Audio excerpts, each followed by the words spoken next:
এই ছেলেটি প্রথম চেষ্টাতেই যখন আইএএস হয়ে গেল তখন সেক্রেটারি তাকে ডেকে এক বিশেষ ক্ষমতা দিলেন, যাতে কোনো নেতা বা মন্ত্রী তার ট্রান্সফার করাতে না পারে।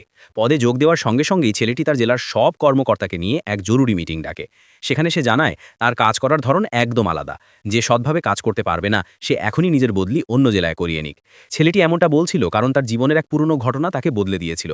যখন সে সাধারণ মানুষ ছিল তখন তার দেখা হয়েছিল এক এনআরআই মেয়ের সঙ্গে, যে তার নিখোঁজ ভাইয়ের খোঁজে ভারতে এসেছিল।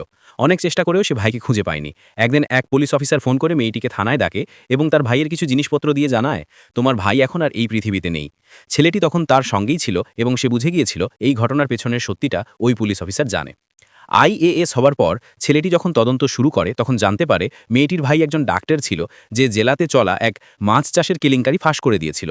কিছু প্রভাবশালী নেতা এবং তাদের লোকেরা মিলে হ্রদের চারপাশে বাঁধ তৈরি করে সেখানে মাছ চাষ করছিল, আর সেই মাছ চাষে ব্যবহৃত রাসায়নিকের কারণে আশেপাশের কৃষকদের ফসল নষ্ট হচ্ছিল।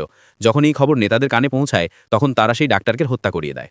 পুরো সত্য জানার পর আইএএস অফিসার ছেলেটি গ্রামে গিয়ে সেই অবৈধ ফার্মিং বন্ধ করাতে চায়, কিন্তু সেখানে পৌঁছেই দেখে মন্ত্রী তার বিরুদ্ধে আগে থেকেই ফাঁদ পেতে রেখেছে।